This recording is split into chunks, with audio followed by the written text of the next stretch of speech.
Halo semuanya, apa kabar? Salam sejahtera untuk kita semua.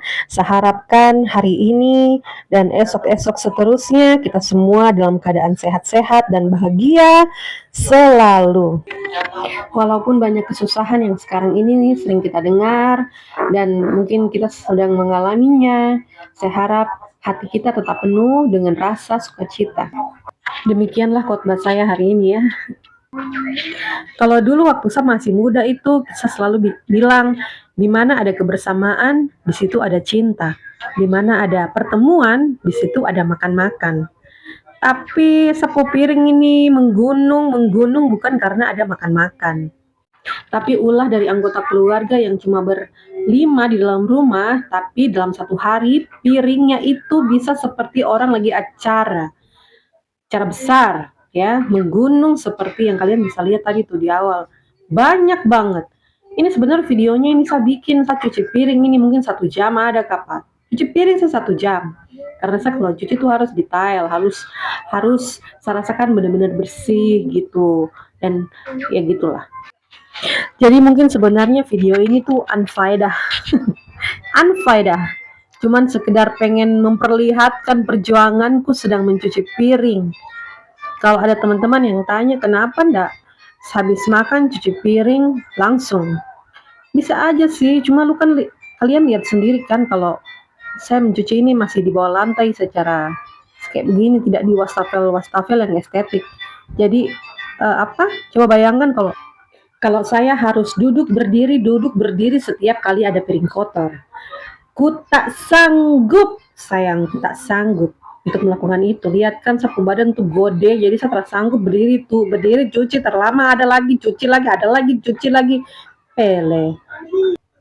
Jadi ditumpuklah mereka semua untuk dicuci secara bersamaan dalam satu waktu. Jadilah pengerjaan pencucian piring ini berjalan selama 1 jam. Hal-hal apa sajakah yang bisa saya bicarakan selama video ini berjalan? Apakah mungkin ada yang pengen tahu cara mencuci piring-piring? Oke. Pertama kalau mau cuci piring itu harus gelas-gelas duluan. Supaya apa?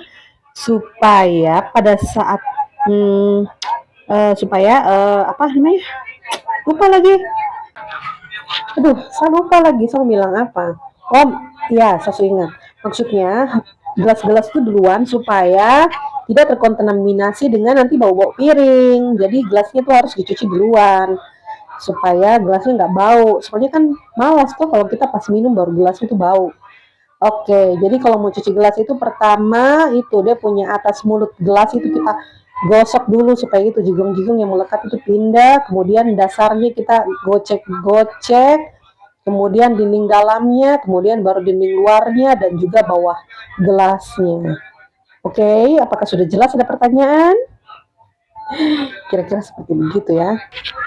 Saya nih dari muda, dari masih bayi sampai sudah besar artinya dalam arti belum kawin, itu saya enggak pernah namanya mencuci piring, cuci baju, kata masak, atau apapun itu. Saya tidak pernah buat, karena saya ini kan dulu waktu masih kecil itu kan sakit-sakitan, punya asma. Jadi sama saya punya mama itu saya tidak dikasih belajar-belajar kerja begitu. Nah, sekarang saya sudah kawin, maksudnya sudah menikah.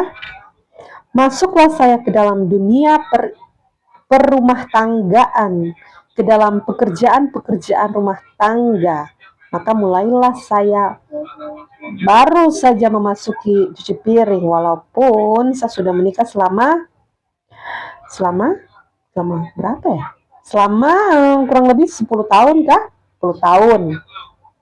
Jadi saya sudah mencuci piring selama 10 tahun. Saya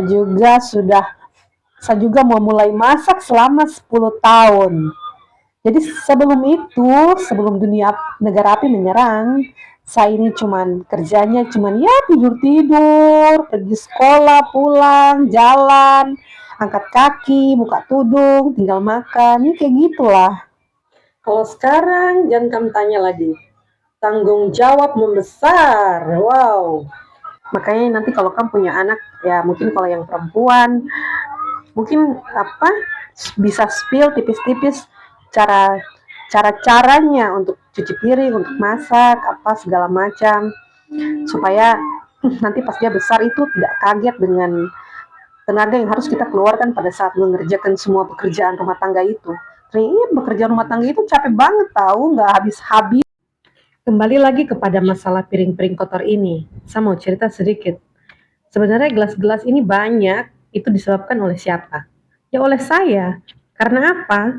Karena saya itu paling susah kalau habis minum pakai satu gelas, terus mesti pakai itu lagi. Biasanya kalau dalam rentang waktu yang dekat sih bisa. Tapi kalau jaraknya agak lama, saya biasanya akan mengambil gelas baru.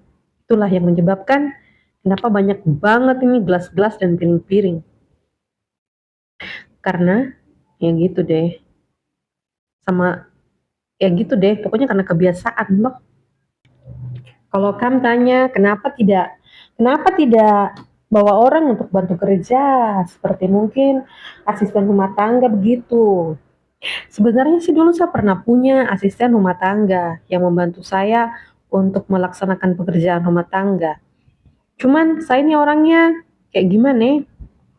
Kadang itu suka nggak puas dengan orang punya hasil pekerjaan, tapi mau tegur itu sungkan. Jadinya makan hati sendiri. Jadinya dalam pikiran itu selalu kayak penuh julid gitu dengan orang. Karena untuk mengatakan bahwa saya tidak suka dengan hasil pekerjaannya itu sungkan juga. Karena saya pikir ya, saya sudah dibantu jadi ya sudah, mau bagaimana ya, sudah terima saja toh. Tapi ya itu sudah bikin hati nggak nyaman, pikiran nggak nyaman. Akhirnya kukerjakanlah sendiri semua walaupun kerja sendiri sampai elek. Karena durasi video ini sangat panjang, apakah saya boleh membacakan 20 tips kunci kebahagiaan untuk teman-teman semua yang saya ambil dari buku Better Me yang biasa saya baca, karangan dari Anna Sylvia. Boleh nggak? Boleh nggak?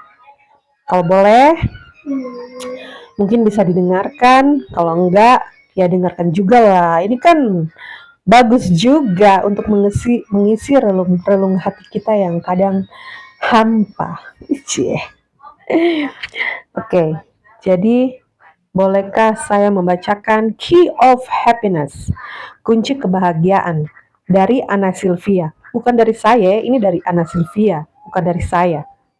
Oke, jadi di sini dia mengatakan bahwa uh, happiness, kebahagiaan yang dimaksud sini adalah peningkatan vibrasi.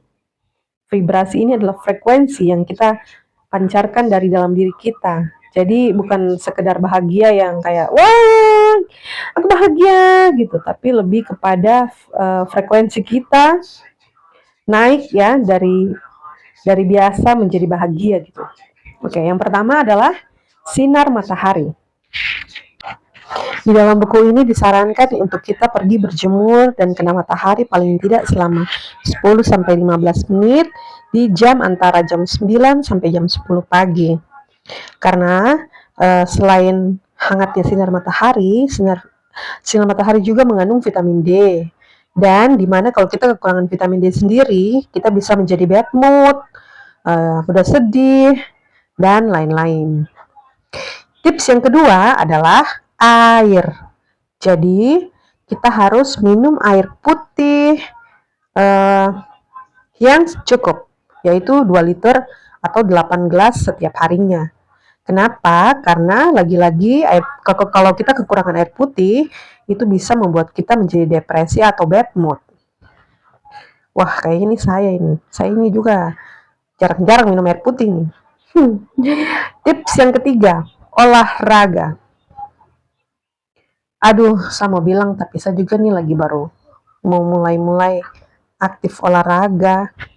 Tapi sejauh ini yang saya rasakan itu kalau kita olahraga itu pagi-pagi, nanti langsung kita kayak semangat gitu untuk mengerjakan yang lain. Segala sesuatunya itu kita jadi lebih semangat. Gitu sih kalau yang saya rasakan kalau kita bisa olahraga. Mungkin itu juga semangat itu salah satu hal yang menunjukkan kalau kita vibrasi meningkat kan. Oke, tips yang keempat, meditasi. Meditasi ini gunanya untuk kita mengontrol fokus dan pikiran, supaya kita bisa lebih fokus untuk di dalam kehidupan keseharian kita. Oke, tips yang kelima adalah pujilah orang lain, di mana kita harus melihat seseorang itu bukan dari sisi negatifnya, tapi dari sisi positifnya. Kita harus mencari apa sih yang positif dari orang ini, lalu kita bisa puji dia, sehingga dia senang, dan kesenangan itu menular kepada kita gitu. Oke, tips yang keenam, biasakan untuk hidup minimalis. Minimalis di sini yang dimaksud itu bukan sekedar budget, bukan hidup budget minimalis, tapi maksudnya adalah kita hidup minimalis dengan barang-barang yang kira-kira kita perlukan saja. Supaya apa? Supaya barang-barang yang sekiranya tidak kita perlukan itu tidak menumpuk di sekitaran kita dan berantakan. Sebab kalau barang di sekitaran kita berantakan itu membuat kita punya pikiran itu lebih kusut dan kurang jernih untuk berpikir. Seperti mungkin contohnya dulu kan saya tuh kan kalau masuk di kamar itu berantakan biar saja toh. Tapi mungkin sejak menikah, pokoknya kalau mau tidur itu kamar harus dirapikan dulu. Dan terasa sekali bedanya. Bedanya antara kita tidur dengan kamar yang berantakan atau dengan kamar yang sudah dirapikan. Nah, itu masuk dalam ya itu sudah. Oke, tips yang nomor 7, mandi, take a shower. Jadi di saat kita sudah merasa terlalu lelah dan seperti energinya udah habis, lebih baik kita mandi karena mandi itu dapat menghilangkan energi-energi negatif. Oke. Selanjutnya adalah dengarkan lagu bahagia. Lagu bahagia yang aku suka adalah dari Afyu Killa. Hidup bahagia juga kaya raya, umur panjang, berkah sehat dan melimpah. Aduh, nadanya terlalu rendah. Ya, pokoknya gitulah. Dengarkan lagu yang baik-baik saja, jangan yang lagu yang putus-putus galau-galau yang bagaimana. Apalagi kita, ya gitulah. Oke, tips yang 9. Makanlah makanan yang tidak diproses. Ini maksudnya bukan makan makanan mentah ya, tapi maksudnya makanan yang fresh, yang kira-kira tidak ultra processed food. Seperti mungkin bukan sosis dan bukan nugget. Oke, tips yang ke-10. Hindari mendengarkan curhatan orang dengan terlalu dalam. Ya sih, kadang kalau kita dengarkan curhatan orang terlalu dalam dan masuk ke dalam kita punya sanubari, kita jadi ikutan merasakan apa yang dia rasakan kan. Dan itu kalau curhatannya bikin menurunkan energi kita, ya sudah akhirnya kita jadi ikutan sedih menularnya. Sedihnya jadi menular.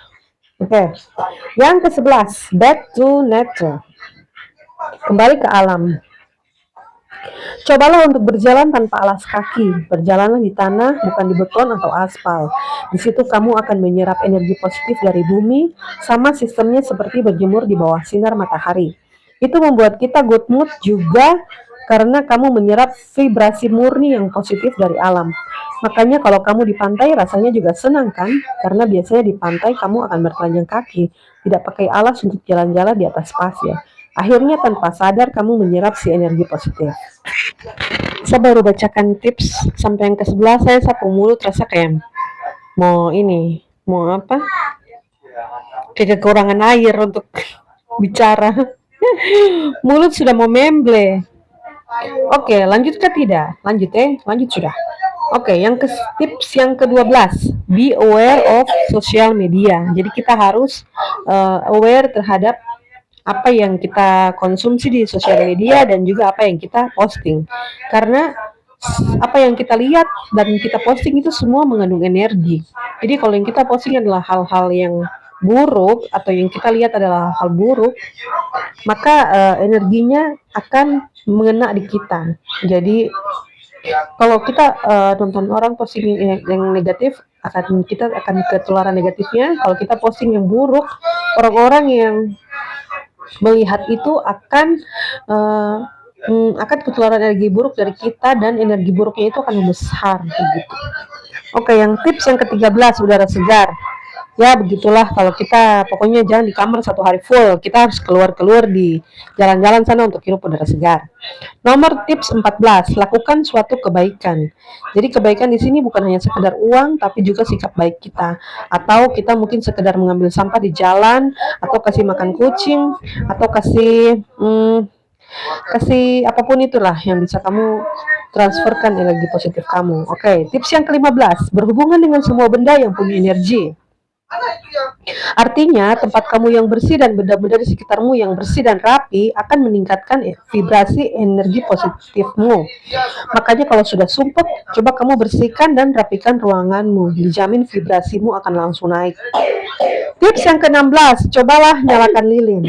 Mari kita nyalakan lilin. Tips yang ke-17, tingkatkan energi dari aroma. Bahkan aroma saja punya energi. Jadi kalau kita pakai diffuser, nyalakan sesuai kebutuhan. Biasanya sih orang-orang pada suka lavender. Tips ke-18, minum teh. Aduh, tapi jangan minum teh kalau ada lambung sudah yo. Pokoknya itulah, minum teh. Tips yang ke-19, ubah mental picture dirimu. Coba bayangkan seseorang yang pernah marah denganmu pasti membayangkan mukamu asam. Atau coba bayangkan kalau kamu saat lagi marah, kamu pasti bayangkan mukamu juga saat sedang marah gitu ya. Kamu juga harus membayangkan mukamu saat sedang tersenyum. Nah, di sini kita tahu bahwa kita menyimpan bayangan seseorang di alam bawah sadar kita, sama seperti orang lainnya menyimpan foto atau gambaran tentang diri kita. Jadi, kalau kita ingin bahagia, kita harus ubah mental picture. Jadi salah satunya adalah dengan kita bisa mengambil foto kita yang sedang tersenyum lebar dan kita memasangnya di suatu tempat yang kita bisa sering lihat supaya kita akan memasukkannya di bawah sadar, alam bawah sadar kita bahwa itulah gambaran kita bahagia, kita bahagia, kita bahagia. Oke. Tips yang ke-20, ubah body language-mu. Bukan hanya apa yang kita rasakan akan mempengaruhi body language, tapi ternyata body language mempengaruhi perasaan kita juga. Jadi biasakan untuk membuka mulutmu lebar-lebar dan tersenyumlah seolah-olah ini adalah hari terbahagiamu. Lakukan sesering mungkin dan selama mungkin, kamu akan langsung jadi better mood. Dijamin deh.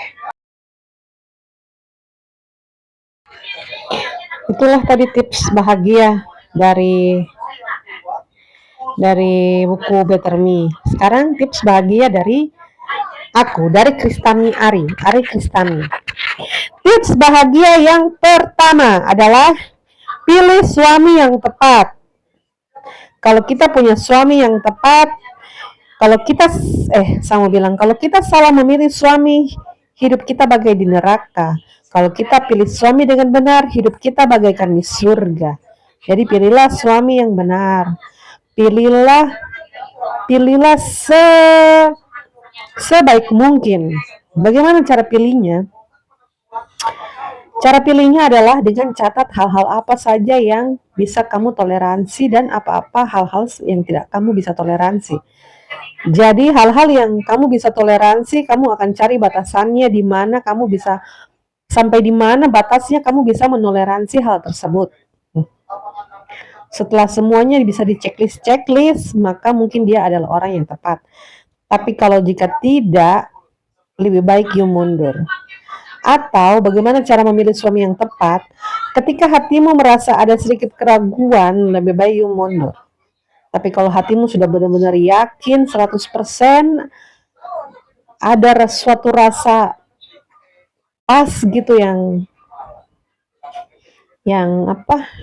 kamu rasakan, oke, pilihlah dia. Karena kalau kita salah pilih pasangan hidup kita, maka tamatlah riwayat kita. Begitu. Tips yang kedua, punyalah banyak uang. Kalau kita punya banyak uang, apapun jadi, nggak usah pusing. Kita akan bahagia selalu. Energi kita akan selalu menjadi positif, tidak pernah menjadi negatif. Yang ketiga, yakinlah bahwa masalah itu akan berlalu. Yakinlah bahwa masalah akan berlalu. Masalah itu besar, masalah itu kecil, yakinlah bahwa roda akan selalu berputar dan kita akan selalu bisa melewatinya. Masalah itu Yakinlah bahwa setiap hari matahari akan terbit pagi. Jadi yakinlah bahwa masalah itu akan berlalu, berlalu. Tips bahagia yang keempat, yakinlah bahwa Tuhan akan selalu menolong kita apapun keadaannya, apapun kondisinya, apapun kesusahan kita, dan apapun yang kita sedang jalani. Yakinlah bahwa Tuhan akan selalu menolong kita di saat dan waktu yang tepat. Tips selanjutnya, bahagiakanlah dirimu sendiri. Walaupun you lagi nggak ada uang, bergosiplah. Bergosiplah dengan temanmu, dengan saudaramu, dengan tetanggamu, dan siapapun itu. Pokoknya bergosiplah. Bergosiplah dan bicara sampai mulut you babusa. Jadi gosip itu bukan untuk Oke, di dalam gosip itu kita membicarakan orang lain, tapi maksud dan tujuannya bukan berfokus pada orang lain itu, tapi berfokus kepada mengeluarkan kita punya energi-energi yang terpendam. Di saat kita membicarakan gosip-gosip itu, kita punya energi semua keluar, mulut, pikiran semua keluar, dan setelah bergosip kita punya hati plong. Oke, dan kita bisa berbahagia. Demikianlah tips-tips tidak penting dari saya yang sudah bikin saya pemurut sekarang ini sudah busa-busa dan sudah air liur sudah tumpah-tumpah. Jadi terima kasih saudara-saudara sudah mendengarkan. Nanti yang untuk menit-menit selanjutnya dengarkan lagu saja ya, karena sudah tidak sanggup lagi untuk bicara. Oke? Terima kasih.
akhirnya video selesai juga. Inilah hasilnya.